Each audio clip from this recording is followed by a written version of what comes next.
Paz de Dios sea con todos, hermanos. De Isaías capítulo 49. En los capítulos anteriores estuvimos viendo sobre la disciplina de Israel. Dios, por desobedientes y por idólatras, los mandó 70 años a Babilonia, ¿verdad? Disciplinados. A veces cuando las disciplinas son estrictas y duras, la gente dice, ese padre es muy cruel, muy duro. A ver si aguantará la disciplina de 70 años alguien. Pero este pueblo era rebelde, era idólatra. Y esa desobediencia lo llevó a ser disciplinado 70 años. Y esos 70 años, no crean ustedes que estuvieron de choto allá, el pueblo, ¿no? Estaban trabajando duro, estaban en actividades difíciles. También hablamos en los capítulos anteriores sobre la soberanía de Dios. Es muy importante, ¿no? Reconocer que Dios es soberano, dueño de todas las cosas y es absoluto. Él nadie tiene que decirle nada porque Él es el Todopoderoso. Y vimos que Él sabe el pasado, el presente, el futuro, sabe todas las cosas. Todas las profecías que Él ha pronunciado se han cumplido. Y lo sabemos nosotros hoy que tenemos la Escritura. Para el tiempo de que se dieron las profecías, a veces había que esperar 100 años, 200 años para que se cumplieran, ¿no? Pero nosotros hoy lo tenemos muy claro, ¿no? Que todo lo que Dios ha dicho se ha cumplido. También hablamos de la liberación de Israel, del pueblo babilonio, la consolación de Dios a través de liberar a Israel a través de un líder mundial para ese entonces, ¿no? Ciro tenía autoridad, tenía poder, era un hombre de guerra y conquistó muchas naciones, ¿no? Dios le fue abriendo puertas para que la conquista se llegara y pudiera darle libertad al pueblo de Israel. Pero hoy, en el capítulo 49 hasta el 53, que vamos a estar estudiando durante este tiempo de aquí para allá, ¿verdad? Que no sabemos cuánto tiempo va a ser, pero vamos a estar viendo acerca de las funciones del siervo de Jehová como el que representa el sacerdocio divino. Y vamos a ver entonces a través de los capítulos que vienen cuál es el papel sacerdotal que él va a cumplir como Mesías, como soberano, como siervo. Porque lo estoy diciendo porque es importante, porque a través de los capítulos lo vamos a ir viendo. Lo vamos a ir viendo. Entonces, es fundamental que podamos entender cuál es el papel sacerdotal de Cristo, del Mesías, a través de todos estos capítulos. En primer lugar, Él es mediador entre Dios y los hombres. Mediador, un sacerdote es el mediador entre Dios y los hombres.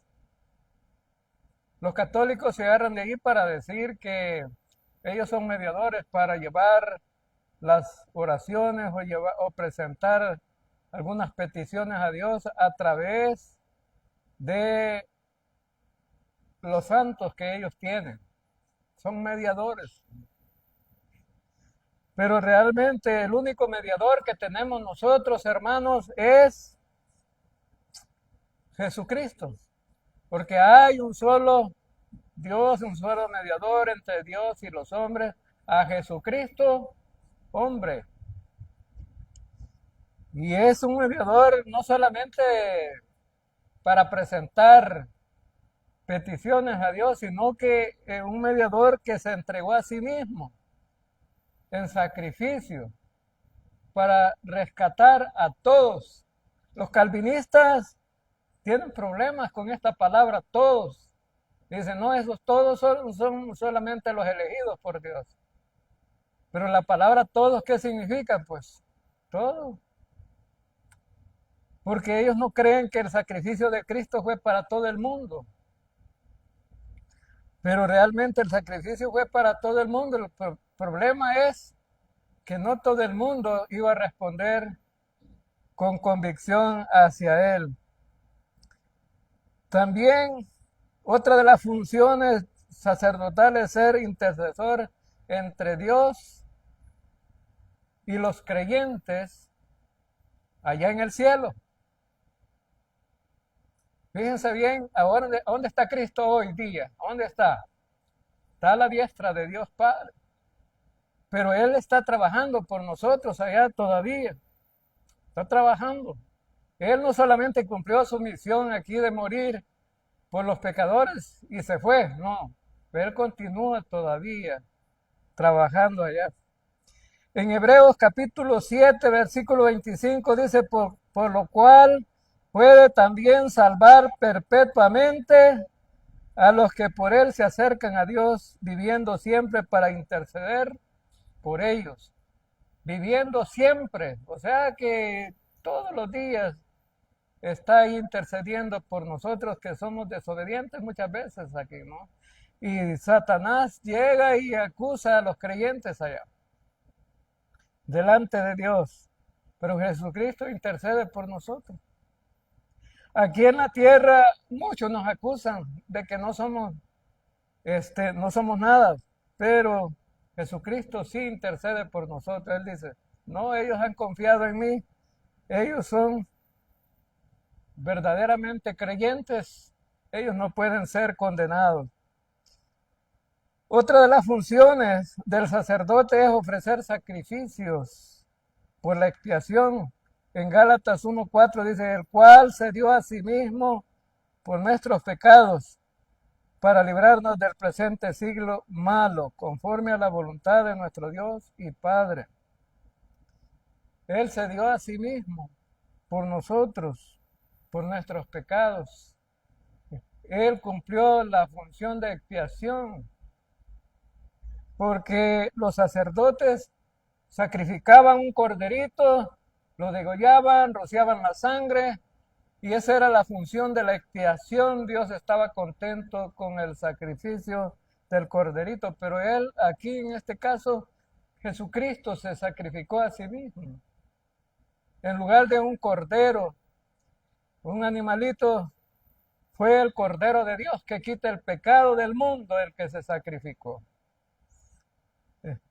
Entonces, eso es como una función del sacerdote y que vamos a estar viendo a través de los capítulos que vienen. Y hoy vamos a ver el capítulo 49. Y estamos viendo entonces en este capítulo el siervo de Jehová. El siervo de Jehová. Entonces, versículo 1 dice, óiganme países del mar, présteme atención naciones lejanas. El Señor me llamó desde antes que yo naciera, pronunció mi nombre cuando aún estaba yo en el seno de mi madre. Versículo 1 es un llamado de atención y dice, óiganme. Y quiero aclarar alguna cosa antes de empezar. Primero, que algunos interpretan que estos versículos hablan del profeta Isaías como siervo, pero no es el profeta Isaías.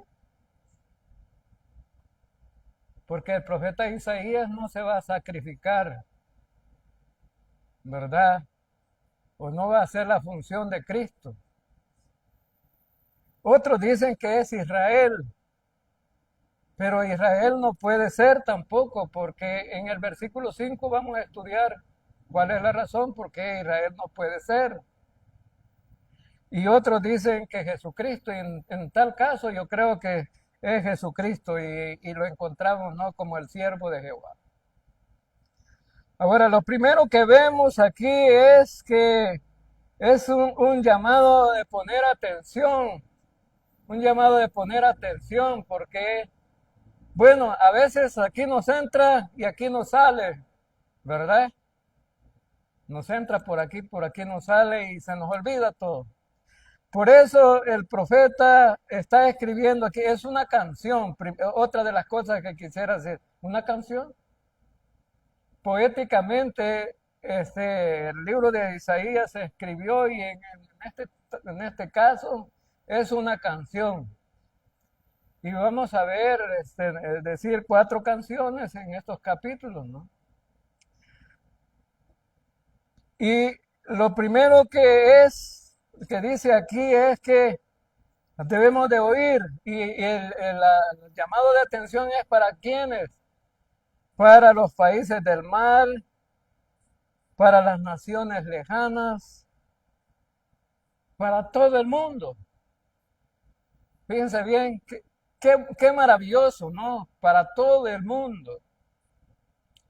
Porque así el mundo no va a poder poner pretexto alguno. Yo nunca supe nada. Porque es costumbre, ¿no?, de los seres humanos justificarse, ¿no? Y decir, yo no sabía. Pero este es un llamado entonces de poner atención al mensaje que va a haber aquí en este capítulo, que no es solamente para el pueblo de Israel, sino que también es un mensaje para todo el mundo, para todo el mundo. Entonces, ese llamado debemos de poner mucha atención de qué se trata. Porque cuando nos dice, voy a dar un mensaje, ¿de qué se trata? Eso es importante, ¿no? ¿De qué se trata de lo que me van a hablar? Y vemos entonces, en primer lugar, vemos que en el Antiguo Testamento no solamente era para Israel, un llamado para Israel, sino también un llamado para los pueblos gentiles. Y ya estuvimos un tiempo estudiando que muchas naciones son castigadas por Dios, pero siempre también van a ser muchas naciones van a ser salvas al final de los tiempos. Entonces vemos que es para los gentiles también. Entonces la salvación es para todo el mundo, no solamente por algunos, para todo el mundo. Esa es la bendita gracia de Dios. Dios escogió un pueblo, el pueblo le salió malcriado, rebelde, como un hijo desobediente, ¿no? Pero dice Dios, de todas maneras vamos a darle la oportunidad a todos, no solamente a estos. Y entonces nosotros de igual manera, hermanos, este mensaje es para nosotros también y para toda la gente del mundo. De igual manera tenemos el privilegio ahora de decir que somos hijos de Dios, somos salvos, tenemos vida eterna, porque Dios nos dio la oportunidad de serlo. Y vemos aquí también en el versículo 1, Jehová me llamó desde el vientre, desde las entrañas de mi madre. Entonces, ese es el mensaje que quiere también Dios, que sepamos que Dios nos ha llamado a nosotros para que oigamos de dónde viene Cristo y quién es Cristo.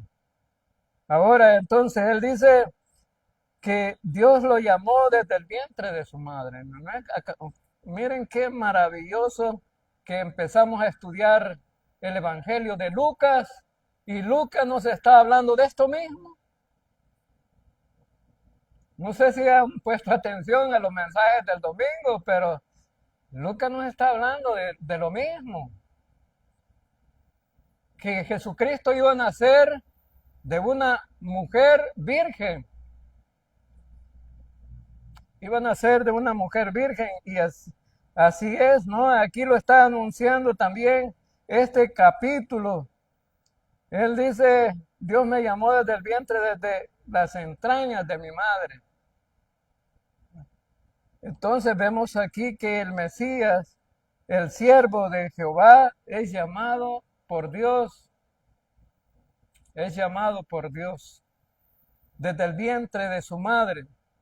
Qué importancia tiene eso, sí, porque hoy día hay mucha gente que se proclama a sí mismo, ¿no? Como líder, como pastores, como profetas, como apóstoles de Dios.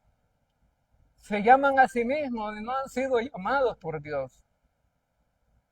Pero aquí el mismo siervo de Jehová está clarificando y él dice, yo fui llamado desde el vientre de mi madre, desde allá vengo yo. Aunque dentro del plan de Dios, desde la eternidad, ¿no? En Efesios dice que desde la eternidad pasada, desde allá. Pero lo que quiere aclarar el Mesías es que va a ser un ser humano también. Es 100% Dios, pero 100% hombre. Es un ser humano de carne y hueso. Va a nacer como cualquier otro niño, ¿verdad? No va a ser por arte de magia, como dicen, bueno, los católicos para justificar que María es virgen. Y dicen, no, el Espíritu lo sacó de ahí del vientre de María, y dice, María todavía sigue intacta, no es virgen todavía. Hermanos, hoy se puede sacar un niño sin pasar por la vagina, ¿no? Solo se raja de aquí, se hace una abertura y se puede sacar el niño ahí, pero en aquel tiempo no era así. Para nacer una persona necesitaba nacer naturalmente. Pero cuando nace una persona, un niño naturalmente, la mujer ya no es virgen, aunque no haya tenido relaciones sexuales. Entonces, vemos que en Isaías capítulo 7, versículo 14, ya lo había profetizado él, ¿verdad? En el capítulo 7, versículo 14, veamos ahí ese versículo. Por tanto, el Señor mismo os dará una señal. He aquí una virgen concebirá y dará a luz. Dará a luz. Entonces ya Isaías lo había profetizado, que iba a nacer el Mesías de una virgen.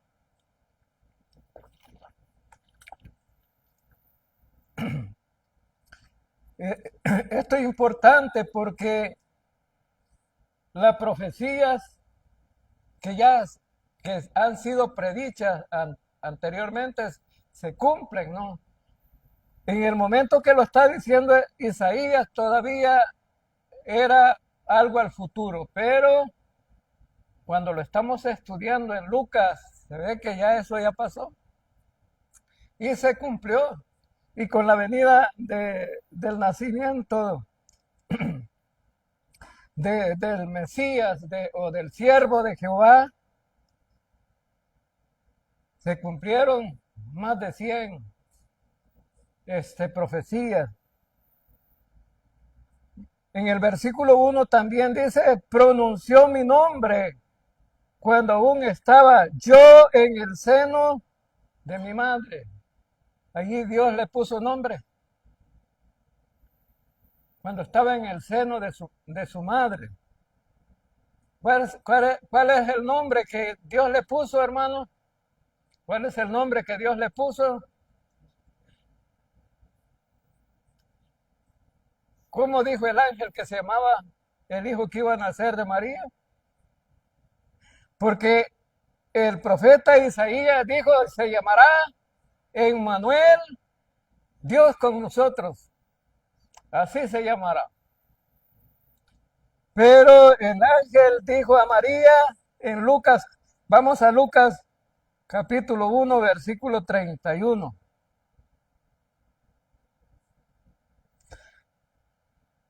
Concebirás en tu seno y darás a luz un hijo y le pondrás por nombre Jesús. Le pondrás por nombre Jesús. ¿Se contradicen las dos cosas? No, no se contradicen. Porque ¿qué significa Emmanuel? Emmanuel, Dios con nosotros. ¿Es Dios Jesús? Sí, es Dios. Entonces no hay ningún problema. Pero el ángel le dijo a María, se llamará Jesús. Se llamará Jesús. Entonces, su nombre es Jesús, es decir, Dios Salvador. Porque el nombre de Jesús es Yeshua. Ye de Jehová y Shua de Salvador. Entonces significa que Jesús es el Salvador. Miren en Mateo 1:21. Mateo 1:21. Y dice, y dará a luz un hijo y le pondrás por nombre Jesús, porque él salvará a su pueblo de sus pecados. Ahí está diciendo que es Salvador también, ¿no? Él salvará a su pueblo de sus pecados, pero no solamente al pueblo de Israel, sino que a todo el mundo. Bueno, Jesús venía para salvar a su pueblo, pero su pueblo tenía la función de ser luz del mundo para las naciones, pero no cumplieron con la función, ¿sí? No cumplieron con la función de ir y predicar y enseñar acerca de Dios que era el Salvador para las naciones. Y ahora Dios manda a su Hijo como Salvador para las naciones. Entonces, por eso dice a los gentiles también, no pongan atención, ¿sí? Y vemos también en el capítulo 2, en el capítulo 49, versículo 2 de Isaías. Vamos otra vez al Isaías 49, versículo 2. Y dice, convirtió mi lengua en espada afilada, me escondió bajo el amparo de su mano, me convirtió en una flecha aguda y me guardó en su aljaba.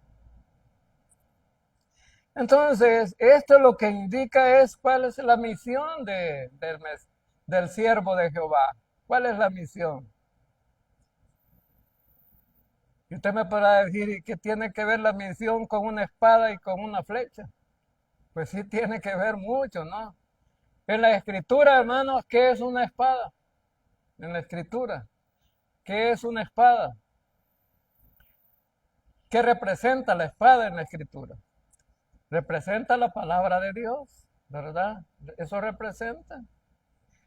Sí, esa espada aguda y esa saeta del siervo de Jehová es la palabra que saldrá de su boca para llevar un mensaje de salvación a todo el mundo y a Israel también.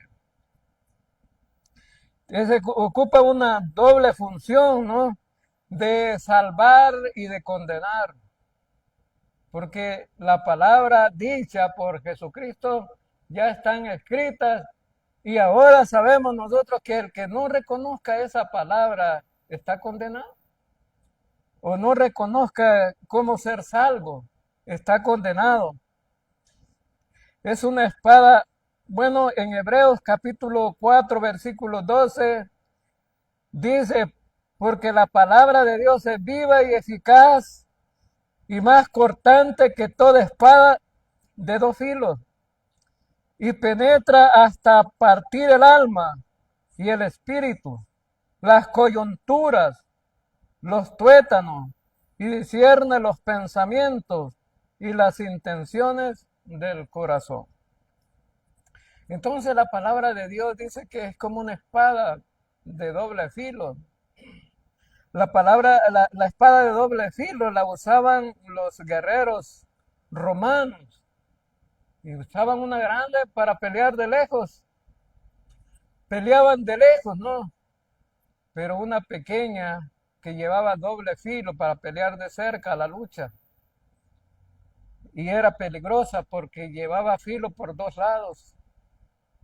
Entonces, la palabra de Dios es viva y eficaz, porque dice que nosotros delante de la palabra estamos desnudos, delante de Dios.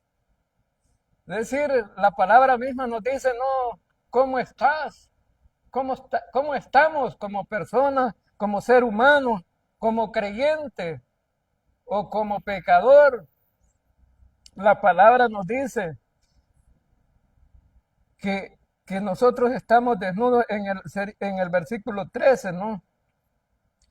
Pero también en Apocalipsis capítulo 19, versículo 15 dice, de su boca sale una espada aguda, o sea, es la palabra, para herir con ella las naciones, y él las regirá con vara de hierro, y él pisa el lagar del vino del furor de la ira de Dios Todopoderoso. Entonces, la palabra es esa espada, ¿no? Pero ¿por qué aparece esa flecha también? ¿Por qué aparece esa flecha? Porque recuerden ustedes que con una espada se puede pelear de hombre a hombre. Tiene un alcance bien corto. Y Jesús venía a llevar un mensaje. ¿Y para quién traía el mensaje Jesús? Inicialmente, para los judíos. Y Jesús cuando vino y empezó su ministerio, les dijo a los discípulos, a los apóstoles, les dijo, vayan a predicar, pero vayan a buscar las ovejas perdidas de Israel. A ellos vayan. Pero la flecha llega más lejos. Al disparar la flecha, llega más lejos. Entonces, Jesús les dijo a los apóstoles, ya cuando él terminó su ministerio, vayan a predicar el evangelio a todo el mundo, a todas las naciones, vayan más allá de Israel, vayan a Jerusalén, a Samaria y a Judea y hasta lo último de la tierra. O sea que ese mensaje tenía que llegar muy lejos. Pero inicialmente Jesús y Juan, Juan inicialmente vino predicando el evangelio del reino. Y ese era un evangelio de preparación para recibir al Mesías, para recibir al siervo de Jehová. Ese era el mensaje de Juan, el evangelio del reino, para que el pueblo estuviera en sintonía, para que cuando él viniera lo recibieran y el rey venía a establecer el reino. Pero ¿qué pasó? ¿Qué pasó? Ellos no entendieron cuál era el propósito de Dios a enviar el Mesías, porque ellos esperaban un general montado en un caballo blanco, un guerrero que viniera a conquistar al imperio romano y los libertara de la esclavitud o del sometimiento que tenían en ese entonces. Entonces ellos no entendieron. Entonces Jesús venía predicando, el reino de Dios ya se acercó hacia ustedes, ya está aquí el reino de Dios. Pero ellos no veían el reino de Dios. Ellos esperaban una tierra, un rey que lo gobernara y todo, pero Jesús no tenía la apariencia de ese rey que ellos querían. Entonces, Jesús vino con Juan predicando el evangelio del reino. El propósito era salvar al pueblo y salvar a todo el mundo. Entonces, el mensaje era de arrepentimiento. Y Juan dijo, ya la hacha está puesta. Era un mensaje duro también, ¿no? La gente de ese tiempo también preguntó, ¿y qué debemos de hacer? Y Juan les empezó a decir, no hombre, no le roben a la gente, cóbrenle lo que es justo. No extorsionen a la gente, los soldados extorsionaban a la gente y los cobradores de impuestos les cobraban más, eran codiciosos. Y también el arrepentimiento tenía que ver con la forma religiosa que ellos vivían. Ellos vivían celebrando los cultos y todo, el diezmo y los religiosos lo aplicaban, ¿no? Según la ley, pero realmente su corazón no estaba entregado al Señor. Un hombre que aparentemente era bueno, un hombre que aparentemente era salvo, enseñaba la Biblia, hacía oración, diezmaba, ayunaba. Y Jesús le dice, tienes que nacer de nuevo. No era salvo Nicodemo. Entonces la vida religiosa de ellos debía de cambiar. Entonces les dice, arrepiéntanse. O sea, cambiar de forma de pensar. No es por ser judío que se iban a salvar descendientes de Abraham. Entonces vemos que que Jesús dice, bueno, Dios me ha dado puso en mi boca, en mi boca la palabra como una espada, como una flecha. Versículo 3 dice, me dijo Israel, tú eres mi siervo, en ti me mostraré glorioso. Cuando llegamos a este versículo la gente dice, no, entonces no es el siervo de Jehová, sino Israel. Porque dice Israel aquí, ¿verdad? Entonces, vemos, hermanos, que muchos intérpretes han dicho, no, entonces esto es Israel y aquello es el siervo. Han hecho un cambio ahí, ¿no? Pero es lo mismo. Y ya, ¿por qué el siervo puede llamarse a Israel también? Porque es descendiente de Israel. ¿Qué significa Israel? Aquel que pelea con Dios, pero también aquel que es voluntario de Dios, seguidor de Dios. Entonces,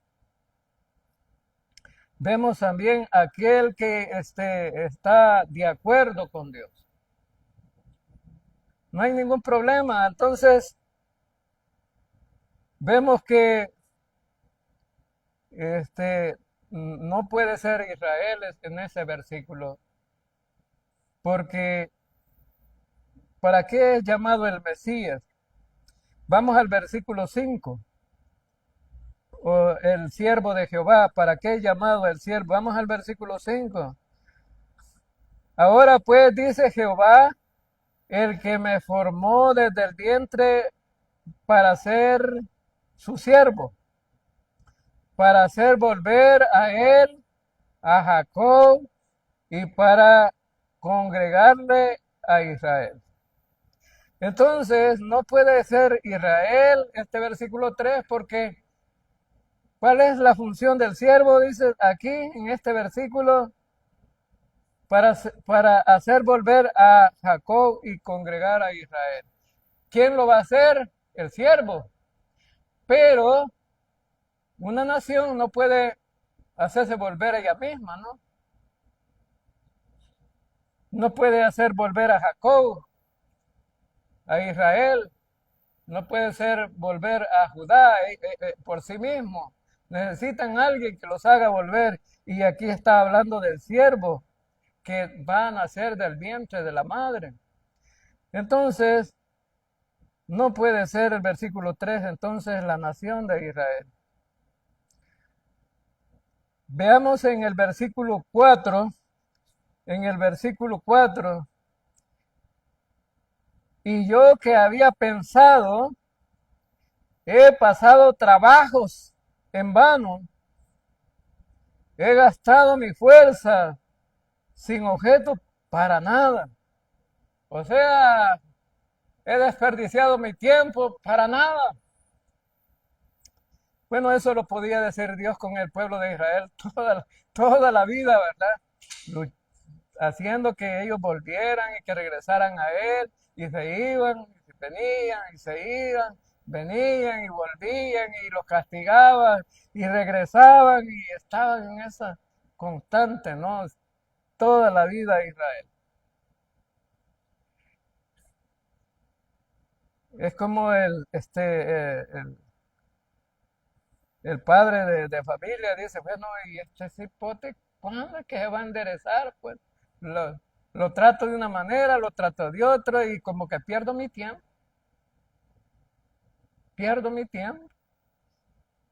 No veo nada de cambios en la vida de este. ¿Sí? Yo veía un hombre que tenía un hijo que le pagaba las deudas al hijo y le decía al hijo, vaya, ahora me vas a trabajar unos días por esa deuda que te pagué. Una hora le trabajaba y ya no volví a trabajar. Y decía, ¿cuándo va a entender esto? Le pagaba las drogas que fumaba, ¿no? Porque iba a fiar. Y para que no hablaran de la familia, él iba a pagar y le decía, no hombre, cambia, deja de eso. ¿Y cuándo voy a ver una cosa buena de parte tuya? Entonces, solo cosas inútiles. Y entonces Jesús, el Mesías, podría decir, bueno, he gastado mi tiempo de choto. O el Mesías, ¿verdad? O el siervo de Jehová, he gastado mi tiempo de choto, trabajé en vano. Pero en el mismo versículo él hace el cambio también, ¿no? Y ese es lo mismo que puede pasar en la vida de un creyente. Bueno, en la vida de pastoral vemos otras veces cuánto tiempo tenemos de estar predicando el Evangelio, la gracia de Dios en esta iglesia desde el 2000 y tenemos al 2025, 25 años. Pero a veces nos pareciera que hemos trabajado de hecho, porque esperamos grandes cambios en la vida de la iglesia, ¿no? Pero no se ven. ¿Sí? Desearíamos que ya no hubieran listas, sino que la gente voluntariamente viniera, pero aún con lista para venir a orar, no vienen.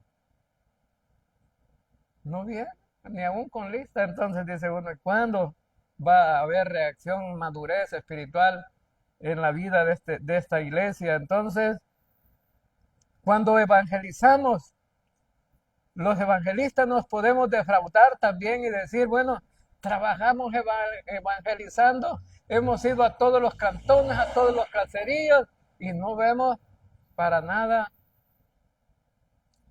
cambios, ni frutos, ni de nada.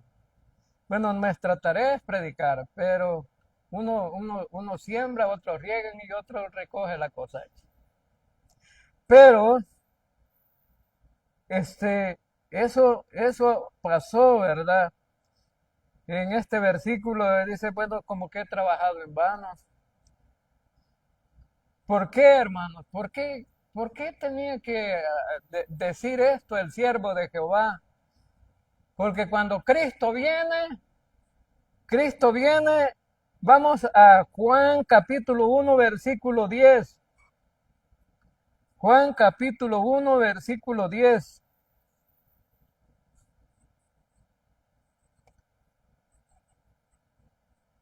Y dice, en el mundo estaba y el mundo por él fue hecho, pero el mundo no le conoció. O sea que no tuvo reconocimiento de la gente, del pueblo.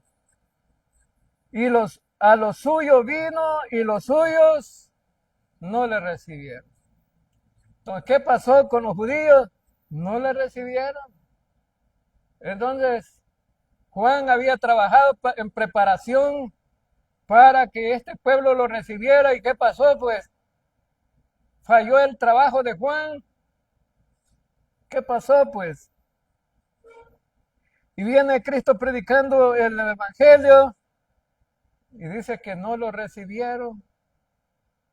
Tuvo rechazo del pueblo. Los judíos lo rechazaron. Vamos a Lucas capítulo 23, versículo 18. Miren lo que pasó ahí. Tremendo, ¿no? Dice, mas toda la multitud dio voces a una diciendo, fuera con este y suéltanos a Barrabás. O sea, estaban pidiendo la libertad para Jesús porque no lo querían condenar, ¿no? Vieron que era inocente. ¿Para qué lo vamos a condenar? Y soltémoslo. Solo lo vamos a castigar y lo vamos a soltar. No, dijo el pueblo. ¿Quién? ¿Cuál pueblo? Israel, los judíos. Dijeron, no, no queremos a este, queremos a Barrabás. ¿Y Barrabás quién era? Un malhechor, un delincuente que se rebelaba en contra del gobierno de ese tiempo. Ahora entonces, fuera con este y suéltanos a Barrabás. Rechazo tremendo, ¿no? De Jesús. En Lucas 23:20 dice también, entonces Pilato les habló otra vez queriendo soltar a Jesús. Y el versículo 21 dice, pero ellos volvieron a dar voces diciendo, crucifícale, crucifícale. Entonces se había hecho un trabajo y no se veían frutos. ¿Cuánto era la gente que seguía a Jesús? ¿Cuánto era la gente que seguía a Jesús? Y algunos incrédulos, los 12 apóstoles. Y los seguían multitudes. ¿Pero para qué? Para comer, para que les diera comida, ¿verdad? Jesús tuvo que decirle, ustedes me siguen porque les doy de hartar. Los seguían multitudes, algunos curiosos. Eran pocos los que verdaderamente... ¿Cuántos terminaron en el aposento alto? Después de la resurrección y la ascensión de Cristo, ¿cuántos terminaron ahí? 120 seguidores de Cristo.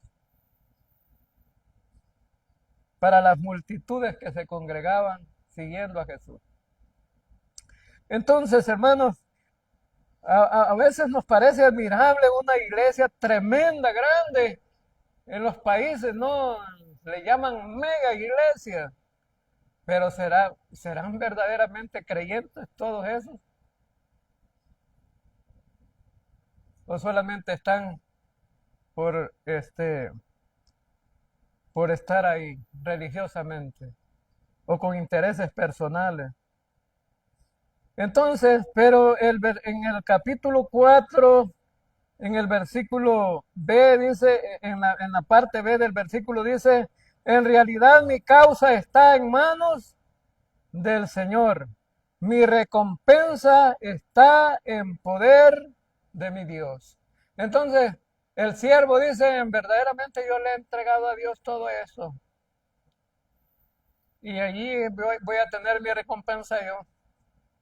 No se trata de lo que estos puedan hacer, pero yo la cuenta se la entrego al Señor. Vamos a Isaías 53, versículo 10, dice. Hubo respuesta al final, Isaías 53, 10 dice, con todo eso, Jehová quiso quebrantarlo, sujetándole a padecimiento, cuando haya puesto su vida en expiación por el pecado. Verá linaje, vivirá por largos días, y la voluntad de Jehová será en su mano prosperada. Hubieron frutos con el sacrificio de Cristo, entonces hubo frutos, sí, claro, al final verá linaje. A veces debemos de pensar también nosotros, hermanos, que no es cuando nosotros queremos. La obra es de Dios y Dios hará prosperar todo y dará los resultados, es Dios. Entonces, la voluntad de Dios fue que Cristo padeciera, muriera, pero al final resucitara y después de todo esto muchas multitudes lo siguieron.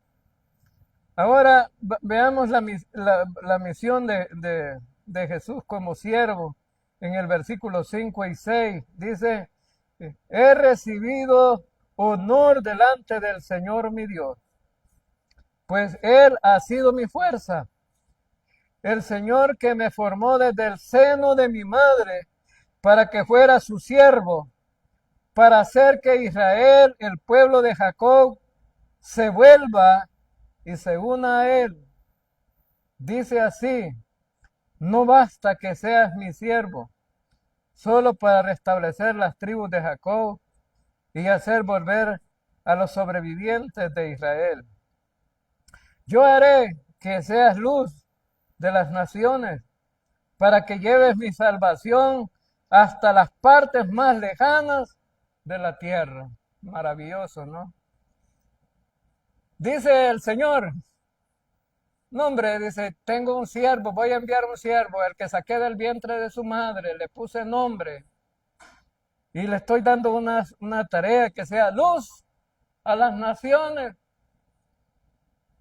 Pero no es, dice, eso de ser luz solo para Jacob, no, eso es muy poco. Lo voy a enviar para que sea luz a todo el mundo. Miren, qué maravilloso, ¿no? La misión del Mesías como siervo es traer de regreso a Israel hacia Dios. Esa es una de las misiones, era de unas misiones de Jesucristo, ¿no? Esa era una de las misiones que él traía. Pero nos damos cuenta a través de Romanos capítulo 11, versículo 26, que no está terminado Israel todavía. Y luego todo Israel será salvo, dice, pero cuando dice todo Israel está hablando de un remanente. Como está escrito, vendrá de Sión el libertador que apartará a Jacob de la impiedad.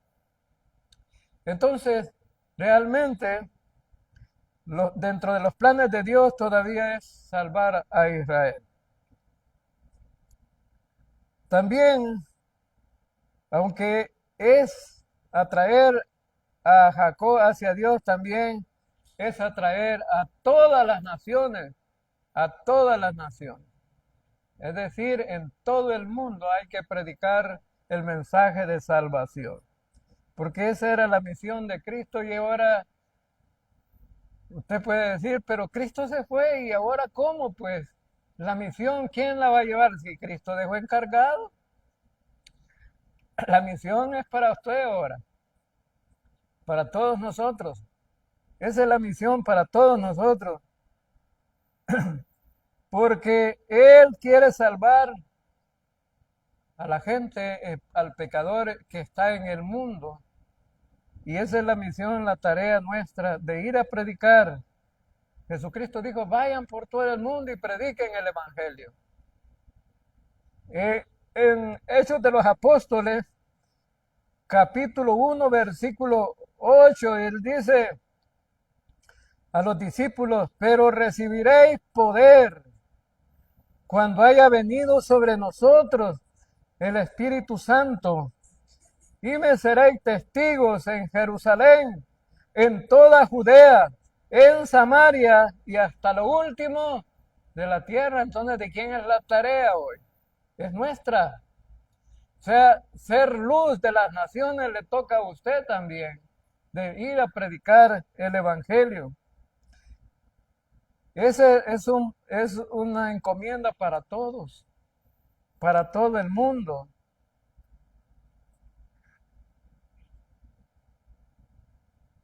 Para todo el mundo. Entonces, hermanos, necesitamos entender en estos versículos que hemos visto hasta hoy, que en el Antiguo Testamento está ya establecido cuál era la misión de Cristo para este tiempo y para todos los tiempos, después de su nacimiento, de su primera venida y después de su ministerio. Está establecido cuál es la misión del siervo de Jehová, Jesús. Él no nació aquí para que le sirvieran, sino que Él vino a buscar al que estaba perdido. Él no vino a que le sirvieran. Él mismo dijo, bueno, yo no he venido para que me sirvan, he venido para servir como siervo. Y en Filipenses 2 dice que Él, siendo Dios, no le importó dejar todo, la gloria allá en el cielo, para convertirse en un siervo y dar su vida en rescate por muchos aquí en esta tierra. Entonces esa era la encomienda para Jesucristo aquí en esta tierra. Y eso es lo que nos da esperanza, hermanos, a nosotros, porque aún sin merecerlo, Dios nos dio de su gracia, nos acogió en sus manos. Y Él dice, bueno, no solamente Israel, sino que toda la gente que quiera seguirme en todo el mundo. Y hay un gran problema hoy día porque mucha gente conoce el Evangelio, pero no lo cree. Es decir, ha oído el mensaje, pero no lo cree. Hay algunos que dicen, está bonito que Cristo haya venido a morir por nosotros, pero quiere confiar, quiere creer en ese Cristo que murió por usted. Y la gente dice, no, dice, todavía no. Y los jóvenes dicen, ese es para los viejitos. Y los viejitos dicen, ese es para la gente joven. Y todo el mundo quiere justificarse, ¿no? Por eso habrá un gran grupo de seres humanos en el mundo que van a ser condenados. Pero si usted no quiere ser condenado, y todos aquellos que nos ven a través de las redes sociales y están viendo este video, si usted no quiere ser condenado, ahí está el plan de Dios de salvación para usted. En Juan 3:16 dice que de tal manera amó Dios al mundo que ha dado a su Hijo unigénito, para que todo aquel que en Él crea no se pierda, mas tenga vida eterna. Solamente necesita creer. Solamente eso le pide el Señor, creer. En el versículo 18 dice que el que en Él crea no será condenado, pero el que no crea ya ha sido condenado. Entonces, si usted no quiere ser condenado, necesita confiar, creer en Jesucristo, que es el siervo de Jehová. Vamos a orar. Señor Dios Todopoderoso,